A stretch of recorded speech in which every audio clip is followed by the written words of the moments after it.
Day one ఎక్కిన దగ్గర నుంచి కూడా అంటే ప్రజావేదికను కోల్చడంతో మొదలుపెట్టాడు. అంటే నా పరిపాలన ఈ విధంగా ఉంటుంది అనేది చెప్పకనే ఆయన చెప్పినట్టయింది.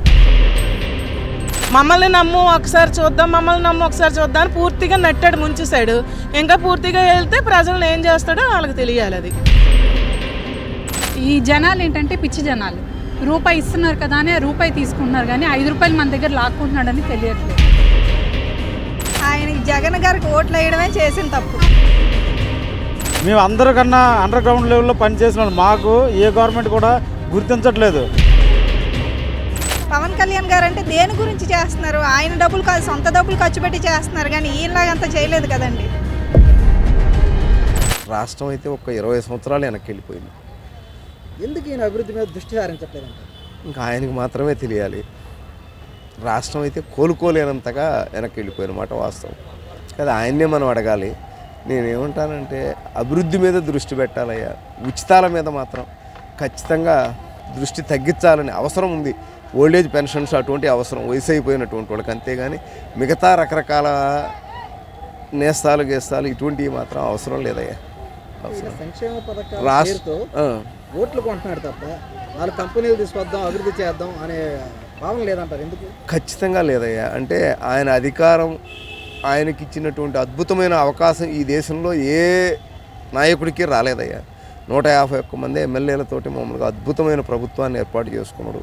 ఆయన ఎంతో జనరంజకంగా పరిపాలన చేయాల్సింది పోగొట్టి డే వన్ ఎక్కిన దగ్గర నుంచి కూడా అంటే ప్రజావేదికను కోల్చడంతో మొదలుపెట్టాడు. అంటే నా పరిపాలన ఈ విధంగా ఉంటుంది అనేది చెప్పకనే ఆయన చెప్పినట్టయింది. కాబట్టి ఆయన మనసు మారాలని కోరుకోవటం మనం చేయగలిగింది ఏం లేదు. ఉచితాల మీద మాత్రం ఖచ్చితంగా ప్రజలు కూడా ఆలోచన చేసుకోవాలయ్యా.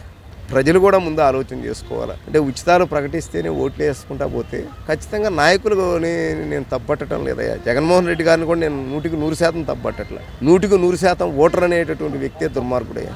ఖచ్చితంగా మారాలయ్యా. మారకపోతే ఈ రాష్ట్రం మామూలుగా ఏ ఉద్యమాలు చేయకుండానే 2-3 రకాలుగా విడిపోద్దయ్యా. ఇంకొకటి కూడా చెబుతున్నానయ్యా, ఆయన రాజధాని కంప్లీట్ మొత్తం అన్ని రకాల వివరాలు అంటే మామూలుగా కర్నూలు, అమరావతిని కాకుండా కంప్లీట్గా మొత్తం విశాఖపట్నానికి తీసుకురమ్మనండి. ఇబ్బంది లేదు, ప్రజలు బరాయిస్తారు, అది వేరే విషయం. లేదా కంప్లీట్ తీసుకెళ్ళి కర్నూలులో పెట్టమనండి. అంతేగాని 3 రాజధానులు అన్నది దేశంలో ఈ రాష్ట్రంలో 30 రాష్ట్రాలు ఉన్నాయి భారతదేశంలో.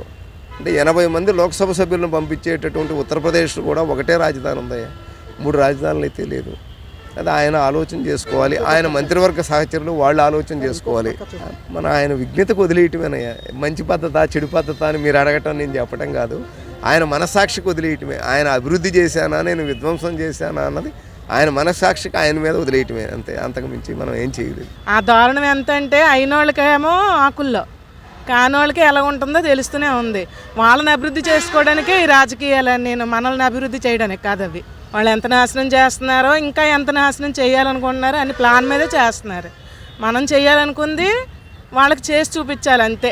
అందరం ఒక్క దీని మీద ఉంటే అభివృద్ధి మీద ఎందుకు దృష్టి సారించట్లేదు? వాళ్ళకి కడుపులు నింపుకోవడానికి, వాళ్ళ జేబులు నింపుకోవడానికి తెచ్చుకున్నారు. ఎవరిని ఉద్ధరించడానికి వచ్చారండి ఇందులోకి? ఏ విషయంలోని కూడా లేరు కదా. ఓటు మమ్మల్ని వేయనివ్వలేదండి. నిజమైతే నేను ఈ మాట చెప్పాలని మాత్రం బాగా ఉందండి నాకు. ఓటు అయితే మనది తీసుకోలేదండి. వాళ్ళంతటి వాళ్ళే వేసుకున్నారు. మీకు ఓట్లు లేవంటారు, మీరు పేరులో లేరంటారు, లిస్టులో లేరంటారు. అస్సలు ఓటు అయితే మన చేత వేయించుకోలేదండి. ఇది మాత్రం పక్క. నిత్యావసర ధరలు అయితే కొనగలిగే స్థితిలో అయితే లేమండి. అసలు కాయగూరలు కానీ, పప్పు ధాన్యాలు కానీ, బియ్యం అయితే దారుణమండి. అసలు మరి ఏం తినమే బతకమంటారు? వాళ్ళకి ఓటు అయితే వేయాలి, మరి మనం ఏమైపోవాలి? దానికి పరిపాలన ఖచ్చితంగా మారాలండి. మమ్మల్ని నమ్ము ఒకసారి చూద్దాం, మమ్మల్ని నమ్ము ఒకసారి చూద్దాం అని పూర్తిగా నెట్టాడు, ముంచేశాడు.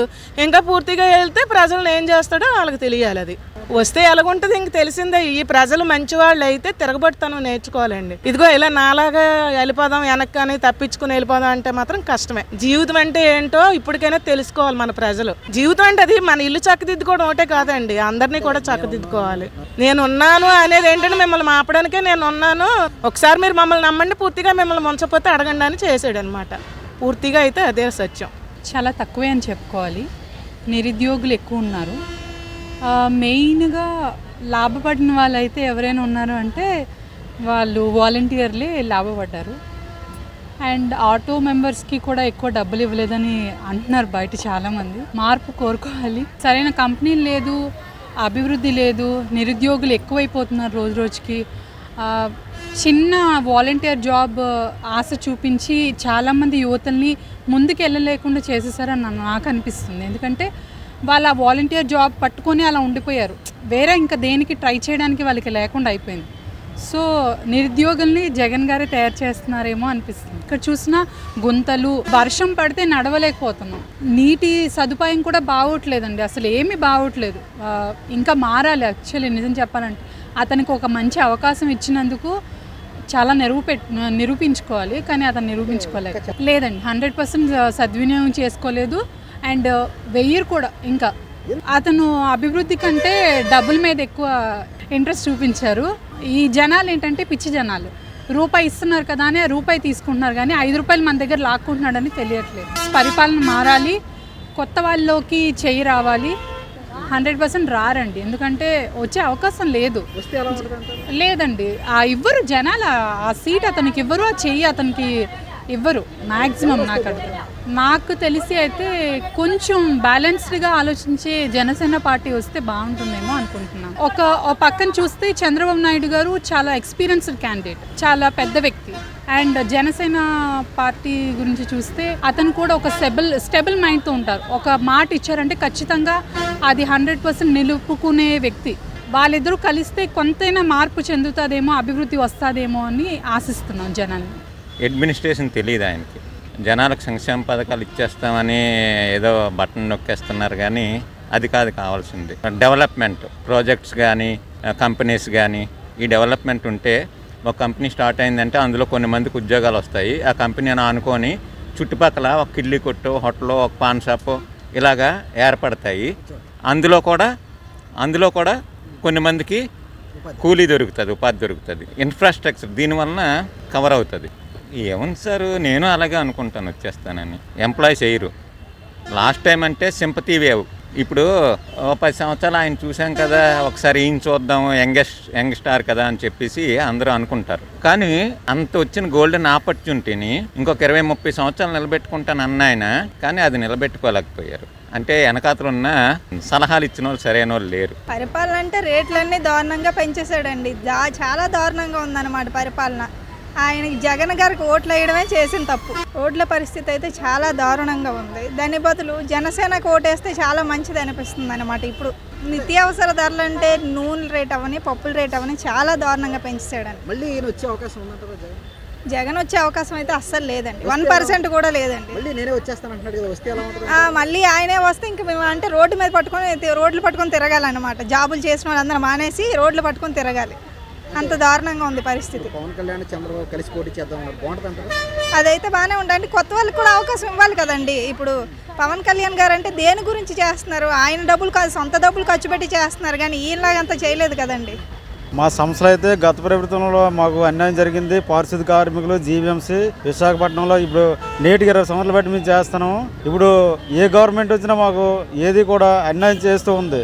జీతాలు తాత్కాలికంగా 2000, 3000 పెంచుకెళ్తుంది, కానీ మాకు ఎన్నమార్కు లేదు, సరైన ఉద్యోగ భద్రత అంది లేదు ఇప్పటి వరకు కూడా.